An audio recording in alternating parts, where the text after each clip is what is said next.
The Conversation is a website run with the support of 34 of our universities, but The Conversation has now announced it will no longer publish any response from any sceptic of the warming scare.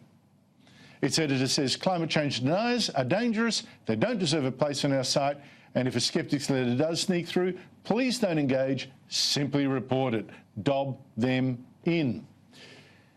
Well, one academic who's published extensively on the Conversation website is Dr. Terry Goldsworthy, Associate Professor of Criminology at Bond University, and he joins me now. Terry, it's great to see you. What do you make of this ban? Look, I think the ban was unfortunate. You know, if we're talking about a website for academics, we're really talking about academic freedom, and we're talking about an open discussion, open debate about human knowledge and critiquing ideas. You know, it's a contest of ideas. So to put up a policy that on a particular issue you're going to delete and lock the accounts of anyone who doesn't agree with that issue undermines that. And I think the labelling of people who disagree as being dangerous and the claim deniers also has connotations to it as well. And, you know, that kind of action concerns me when we should be encouraging open debate. And that is particularly true, is it not, of a website that is funded by, in large part, sponsorship by 34 Australian universities and some New Zealand ones as well. You expect rather higher standards from a university-linked website. Well, you do. I mean, as you said, I've extensively worked with The Conversation. I was very surprised when I saw that policy. I mean, I've written about 60 articles. I've got a readership of 1.2+ million. And across those articles, I've had 3,500 comments. Many of them weren't in agreement with me. That doesn't mean I'm going to go and delete them. Where someone critiques your argument, etc., you answer that with evidence to refute their argument. That's what the contest of ideas is about.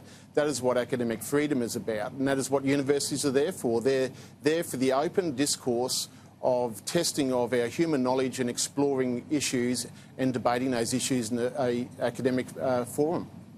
Yes, spot on. I should similarly declare that on my blog site I do not remove all the comments attacking me or saying that I'm wrong, and as people can see with their own eyes. I'm not preaching anything I don't subscribe to myself. But Terry, looking in a broader sense, right, I mentioned the Peter Ridd case, I mentioned The Conversation. Is there a closing down of debate in our universities? For instance, I've even mentioned previously the case of Holly Lawford Smith at Melbourne University, savaged by 3 academics as like a Holocaust denier for saying that a man can't be a woman just because he says he is. What other subjects do you think are becoming harder to debate in academia? Yeah, look, on your first point, I am concerned by some of the instances that we're seeing on universities where there's a closing down of debate. I must say our university has a very rigorous policy around academic freedom, and our VC recently wrote an article about how important it is for us to be out there involved in public policy discussions. I think if you look in recent times, what kind of debates has there been a limit on academic involvement? I think the same-sex marriage debate, certainly academics were very reticent to be on the no side. If you look into my field of expertise, things around, for instance, the judgment of George Pell, if you come out and argued against perhaps some of the things we're seeing in regards to the rules of evidence, you know, you get labelled as a pedophile protector. The war on drugs is another one where now if you don't accept the viewpoint we've failed in the war on drugs, you know, there's an issue with you. You know, pill testing, if you don't support pill testing, you want young people to die. Now, that's simply ludicrous. I mean, we know that pill testing doesn't make taking drugs safe. That's on a disclaimer that every young person signs.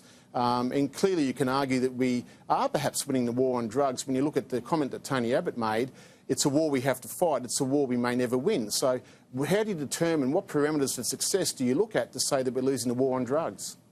Yeah, but these are all things you need an open debate about. Now, it's one thing to call people names, but what's really concerning me is that people are actually being sacked. You had Bob Carter sacked as Emeritus Professor at James Cook University, Peter Ridd sacked. You had Bjorn Lomborg driven out of town by academics at 2 universities. You had no to the Ramsay Foundation setting up courses in Western civilization. I mean, it's really quite extraordinary. What do you think academics should do about all this? Well, where you're seeing these issues arise, it's around emotive issues, and there's a rising tide, I think, of intolerance. And academics have a very privileged position in our society. And, you know, I teach in the field of genocide, and it's interesting if you look at genocides in recent history, one of the first groups they take out are academics, because we have a very strong role in creating a fairer society through discourse and debate. So academics need to be fearless, in my viewpoint. They need to be prepared to go around to the public forum and comment on these issues. And yes, you may cop some personal flack, but your institutions should support you in doing that, because that's what academic freedom is about. I hope the Vice-Chancellor of James University was listening to every word you just said. Terry Goldsworthy, thank you so much indeed for your time.